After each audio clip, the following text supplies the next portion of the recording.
So, hi, Jessica. Hey there. Thanks for having me. Thank you so much for being here. I'm really excited to talk with you. You are one of the most sort of purposefully productive people that I know. So, I think this is going to be a really interesting conversation. So, let me just read your bio just for folks who Okay. kind of already know you, and then we can jump in. Okay. So, Jessica N. Turner is the author of the best-selling book, The Fringe Hours, Making Time for You, which encourages women to practice self-care and make time for their passions. Jessica practices what she preaches as she juggles writing a popular lifestyle blog, being a mommy of three, and working full-time. She founded her blog, The Mom Creative, in 2006. Wow, it's been 10 years. And it has evolved to include a wide spectrum of content, including pieces about parenting, crafting, and frugal living. A trusted voice in the blogosphere, numerous brands, including Southwest Airlines, Maytag, P&G, World Vision, Shark, American Crafts, World Market, and Hallmark, have partnered with Jessica for features on their products and services. Jessica's writing can also be found on HuffPost Parents, Parenting.com, and Daysprings Encourage. An award-winning marketing professional, Jessica spent more than a decade working with clients in healthcare, banking, and higher education. She currently works for one of the nation's top healthcare institutions, developing social media and content strategy. And Jessica and her family live in beautiful Nashville, Tennessee. And is it beautiful today, or what is the weather It's like? not beautiful today. Today it is raining. I think all my tulips are going to be gone after today.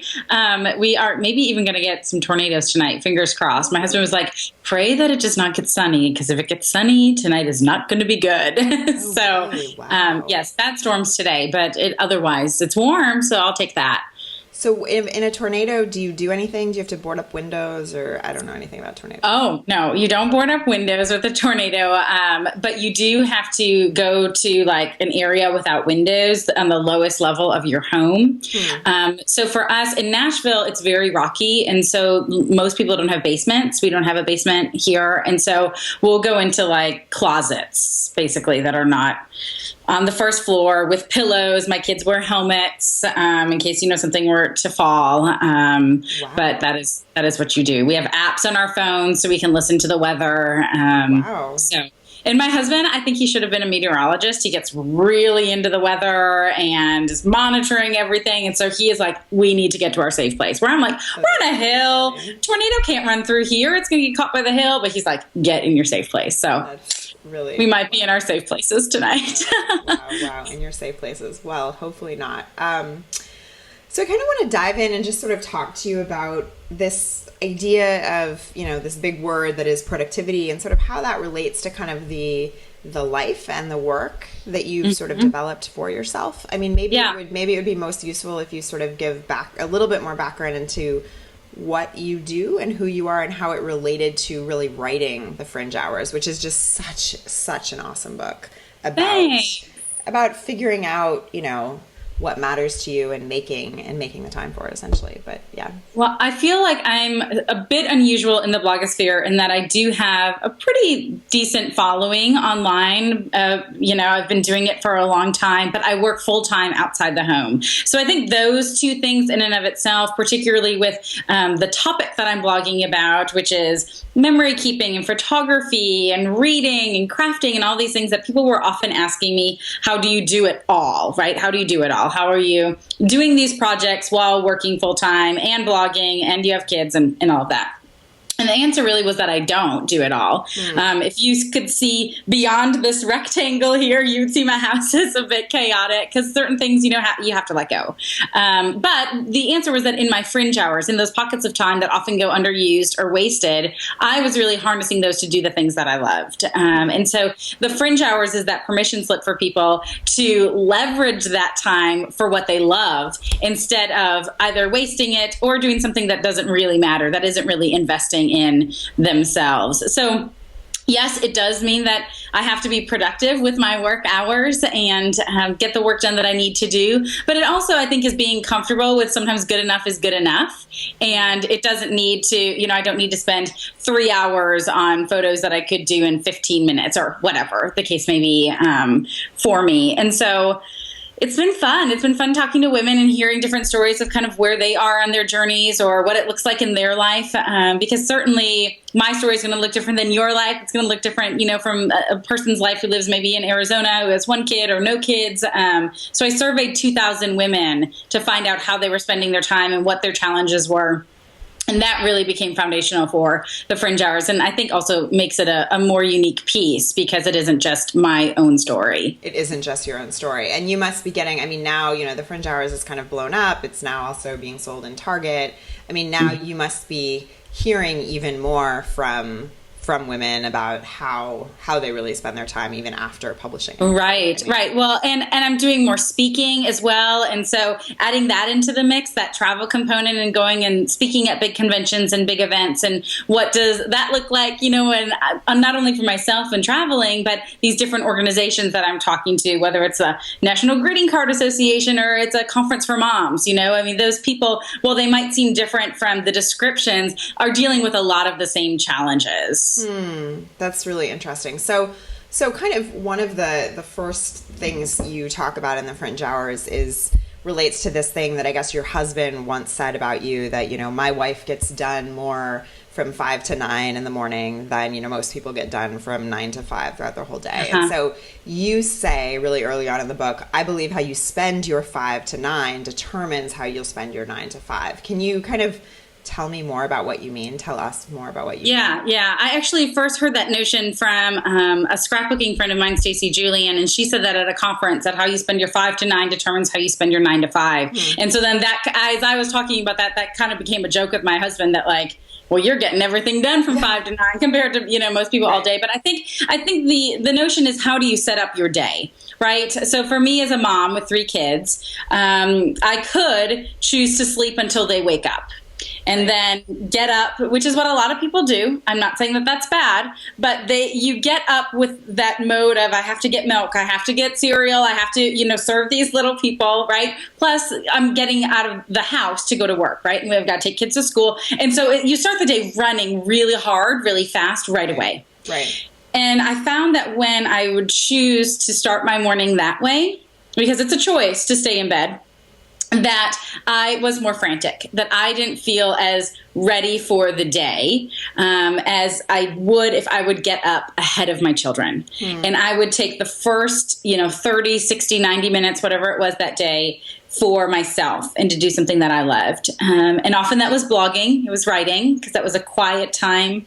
I'm not one of those people that needs coffee and needs a lot of time to get up and start doing that type of thing. Right. But I think for other people, it is like having that cup of coffee and sitting and just, doing reading. Sometimes I would scrapbook, particularly before I had 3 kids. I would get up in the early morning and I would do a little scrapbooking before I went to work. But I was doing something that fueled myself. And so when I took care of myself first and then had the cries for mommy and milk and cereal and getting ready and doing all of those things, I found that I was happier because I had poured into myself first. And as I did research in this practice, I realized that it is a common phenomenon for very successful entrepreneurs and leaders and thought leaders to use their mornings in that way. Laura Vanderkam even wrote a book about what successful people do before breakfast, I think is what it's called. And it's so true. And I think it's a huge possibility as you look at your day for where your Fringe Hours can be found. That early bit of morning time is something that you can really take for yourself and that you can kind of figure out how much you want that to be. Do you want it to be 30 minutes, 60 minutes, 2 hours before everyone else wakes up? Whereas those other pockets of time are kind of more defined and maybe aren't as easy to harness in the same way. Right. So it's really interesting that you talk about how you used to do scrapbooking in the morning, because there's another quote from the book where you say, self-care needs to be included in what you should be doing. It is not a privilege. Right. It is a necessity. And I think many people, when they hear that, would kind of say, what on earth does that have to do with productivity? Why on earth are you spending time in the morning scrapbooking when you probably have a long to-do list that if you're going to get up, you should start getting going on that to-do list, right? So what's the idea behind this? Yeah, I think it's just that you need to feed yourself and your creativity. With me being, I would consider myself a maker. Like a maker needs to make, right? Not just take, but like you've got to have that time to for yourself so that you aren't empty. The Fringe Hours came out in February 2015. And I had a baby December 31st, 2014. So within 6 weeks, I had a baby and had a book release. Wow. And so that year, I worked a lot physically with nursing and caring for a newborn, and also just the work that needs to go into a book release, plus having a full-time job once I went back to work after maternity leave. And so my barrel by December of 2015 was empty. I was at the bottom of my barrel, and it was because all of my Fringe Hours were going to work, really. I wasn't really practicing that self-care that I was talking about. I was having to, use that limited time that I had to promote the book and talk about the book, which I loved. It was such a blessing to do. Sure. But it was a season of my life where I was not caring for myself in the same ways that I have in other seasons.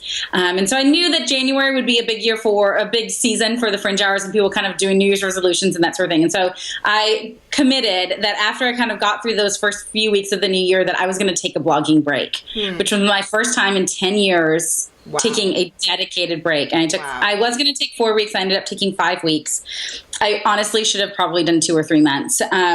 But I took that time so that I could fill up a bit, so that I could be excited about my work again, so that I could make, so that I could not have the stress of a deadline in the same way, because my blog has become a business. I mean, it was something fun on Blogspot, with little scrapbooking pictures across the top, and now it's a business, right? And so when something becomes a business, it isn't filling you in the same way as a hobby would have. And so that was really important and a really good season for me to take that little bit of time and kind of refocus and re-energize. And I think that we need to do that. And I think too often we are working so much and trying to be so productive that we don't stop and breathe, and you will burn out. And I have seen that in my own life time and time again. And so I'm okay with leaving the laundry or having a little bit of dust on the fireplace or whatever it is so that I can take care of myself.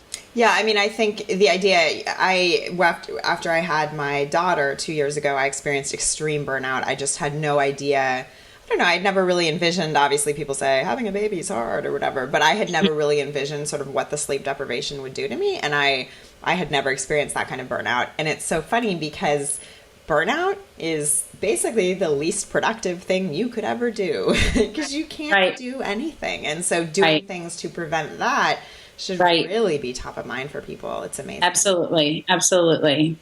I think so often we have an equation of what we think needs to be done, and we just don't include ourselves. And I think particularly for women who are moms, we think that we have to put ourselves last.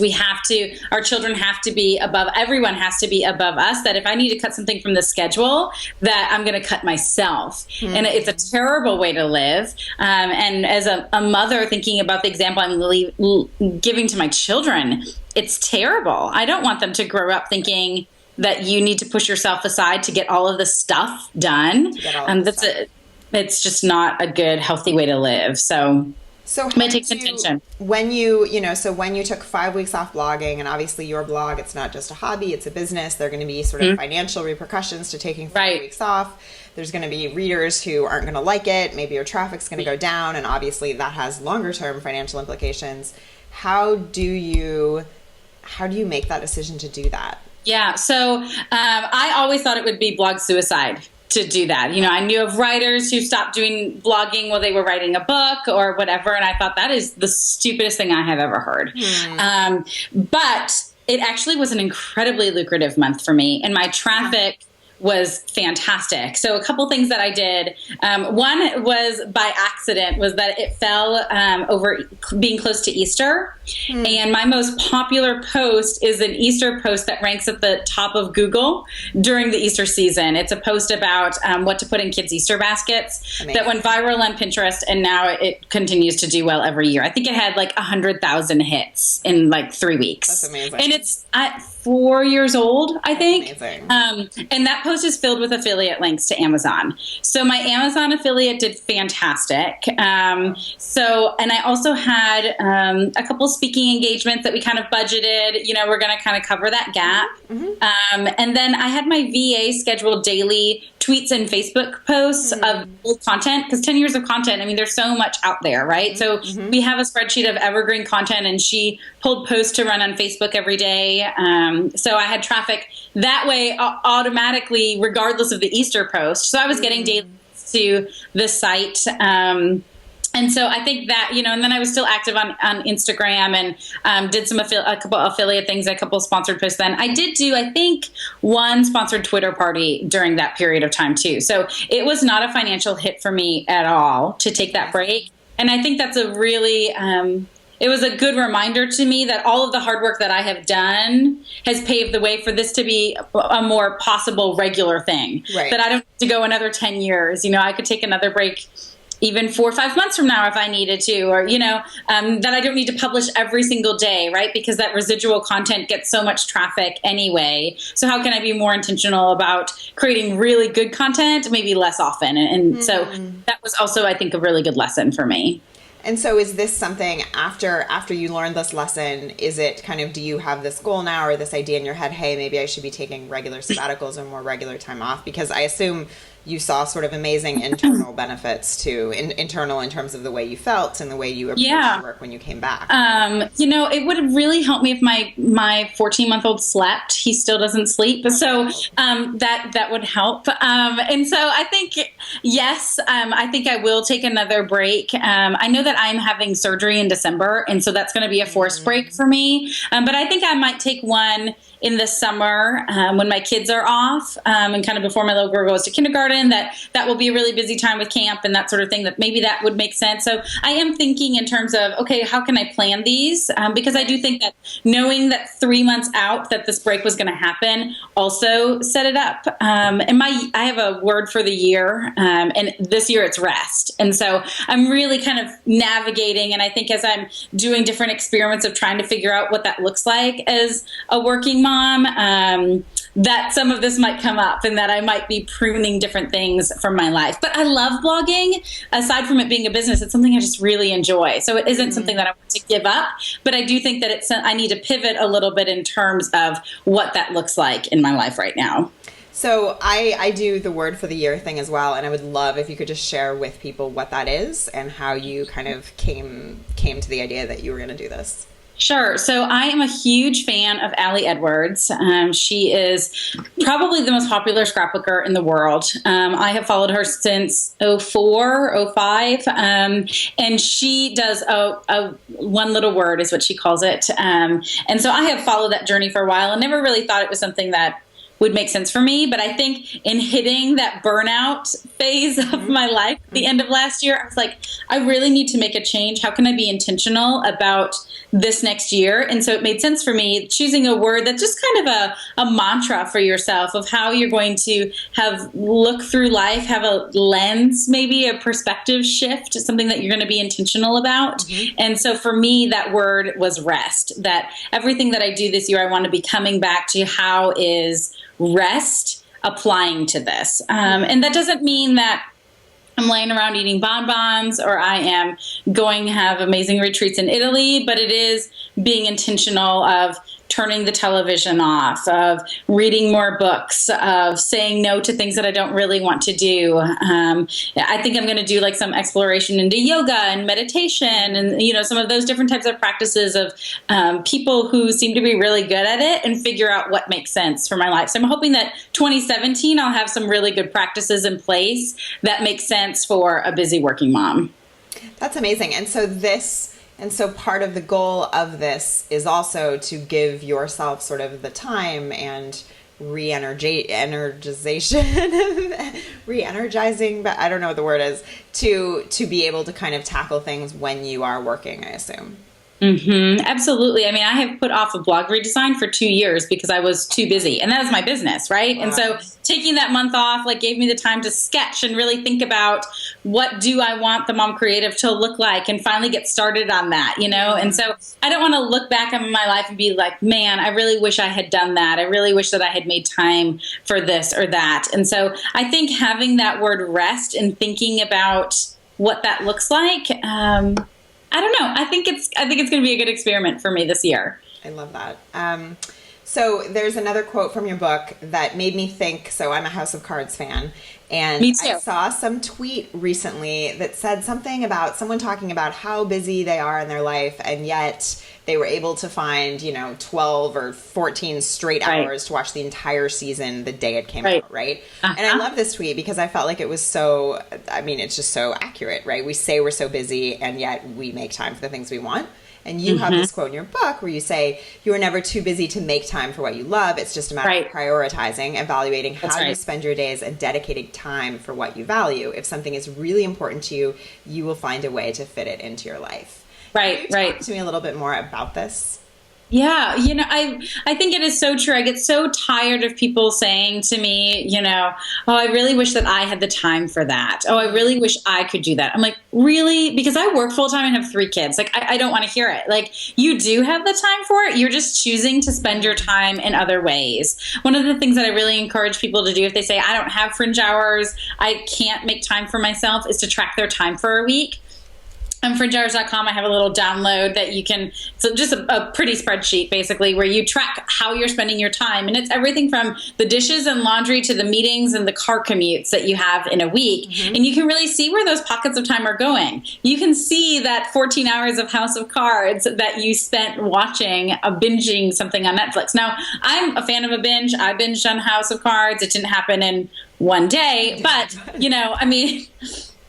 I think that there's a time and a place for that, and that certainly it's fine to do that periodically, but recognize that that's how you're spending your time. Don't say you can't read a book when you watched House of Cards for 14 hours, And I interview you in the Fringe Hours, and you continue to be a huge inspiration to me and so many people that I speak to, that you read like 150 books a year. Like, I'm sorry. If Claire can read 150 books a year, I can read 20. So, it's how am I spending my time? And so I think that is something that people really need to be honest with themselves about what they're doing. So what does your morning look like these days? Because we started this discussion kind of talking about how you make the time to get up in the morning. So what does it look like these days? Are you scrapbooking in the morning, or what are you doing before you go off to work? Yeah, I wish I was scrapbooking in the morning. I'm not right now. Right now, my son is still not sleeping well. He's had chronic ear infections, and I think him being the last baby, I've babied him a little bit. I'll be honest with that. And so it's kind of like, we're going to rip that Band-Aid off and do cry it out. Is he going to figure it out? Like, last night he slept 7:30 to 4:15. And then he was up, like, for the day. Like, we'll go to sleep. 4:15. 4:15. I've been out of bed since 4:30. I went and gave him his passy. I'm like, please go back to sleep. 4:30. He's like hollering. No, not happening. So I'm sure he's asleep at daycare right now. So anyway, so we were up at 4:30. I gave him some milk, and then I tried to get him back to sleep. So I put him in he's real tiny. So I put him in his bouncy seat and was bouncing him, and I started writing. So I started working on a blog post that I had going up for today, and then for working on tomorrow as well. And then he was not going back to sleep, and so I was like, fine. So then I took him out of the bouncy seat, and he was crawling around, and I still was able to get a little bit of work done with him. But when I get up ahead of him, I still would probably be doing writing. I just wouldn't be as distracted with trying to get him to sleep or meet his needs. I also found, particularly during my break, that I would get up in the morning and just read. Just get some of that time for myself to do that, because I love doing that, and because right now I've been in a season where I've been going to bed really early because I'm getting up at 4:15. So I am in bed by 9:30 so that I can still get a good stretch of sleep. I think that's really important to get. I don't run well on 4 or 5 hours. So but then the morning, all the kids are up by 6, and my husband's usually up at 5:45. So he watches the news and gets coffee, and I usually am cleaning up the kitchen. A lot of times I just leave the kitchen at night. I'll rinse the dishes and put the food away. But I'll do that, like dishwasher, get things loaded, kind of get things going in the morning. I try to be totally done by like 6:45, showered, hair done, all of that. And then help get the kids out of the door. Matthew takes the kids to school, so he leaves with all of them by 7:40 or 7:45. And then I usually have 30 to 45 minutes before I need to leave for work. And so I can finish up some things. I often do my photography in the morning for the blog before work, particularly in the winter months because it's dark when I come home. So I have to really be intentional of what do I need to shoot for the week on the site, or getting some tweets scheduled or that sort of thing, answering a few emails before I leave for the office. And I usually leave about 8:20 to 8:30 for the office. And then I'm there 9 to 5. I mean, I love this because I, again, was reading some blog post at some point where some mom was saying how, it's great to have this advice from productivity people that says, get up and do your, biggest energy tasks right away and all that kind of stuff. But it's totally unrealistic if you have kids to take care of or a home to manage in those early hours. So it's so interesting to hear what you're doing in the morning, because obviously what you're doing is you're taking those pockets of time and you're maximizing them as much as possible.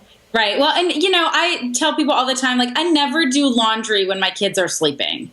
Like that is not that I can do that with them. I can be engaging with them. So I don't use like 5 a.m. Oh, I'm going to fold one more load of clothes. Like that is not happening, because that is time that's really sacred. And I think it's also really good to see chores happening. So I think it's also good for them to see me doing laundry or to involve them in, hey, go take these towels upstairs or whatever. So I do think that you have to make conscious decisions of what you're going to do and not do with that time. I could start cleaning my kitchen at 5 and that sort of thing, but there's no need to be doing that. What I can't do when they're awake is write. So that's what I'm choosing to do when it's quiet. But I do think it's important to recognize that there are seasons. And, I have moms say all the time, oh, I just had a 3-month-old. Well, if you just have, you have a 3-month-old, like life is going to look a little different, right? Like everybody you can't achieve what you're seeing on Pinterest necessarily when you have a 3-month-old and you're nursing and you're not sleeping. So I think giving yourself grace to recognize that when you're parenting, seasons are just that. They're just seasons, and things are going to change, and they change really rapidly. But I don't think that is an excuse to continue to put off your dreams. I mean, I've released a book that hit the #1 on Amazon in every category 6 weeks after having a baby. And that was because I did a lot of work, right? And I'm not saying that to be arrogant, but I'm saying, like, I hate the excuse of, oh, it's a season, and so I'm just going to put this off. I don't think that you need to put it off. I just think that you need to recognize that it's going to take a little longer, or it's going to look a little different. What's the need to do versus the want to do? And so, like, I wanted to redesign my blog, but you know what? It didn't happen. That's okay. It still made a lot of money and was still very fun for me to do, even if the design wasn't the latest and greatest. Right. What I needed to do was work really hard on getting my book's message out there. Right. And I did that, and I feel like it was successful, even in a really busy, hard, tiring season, right? I love Sorry, that. I feel like I went on a soapbox there. No, but I love that. I love the idea of just not putting off your dreams, because I think it's so easy to do that given the hamster wheel we are all on. This was super, super helpful. Can you tell folks where they can find you again, or remind people? Sure. So my site is themomcreative.com. You can find me on Twitter, Instagram, Pinterest, Periscope at Jessica N. Turner. And then on Facebook, it's facebook.com/themomcreative. And then I've got the books here so you guys can see how pretty they are. So here's the Fringe Hours. It's embossed. And then the gift book is kind of like a guide. So if you feel like you get it and you just want to go through and figure out what it is for your own life, it's really pretty. And that is sold wherever books are sold, Amazon, Dayspring, Target.com, all of that good stuff, which is very, very fun. And the book's website is fringehours.com for both of the books. So thank you so much, Jessica. Thank you. Thanks for having me. I appreciate it.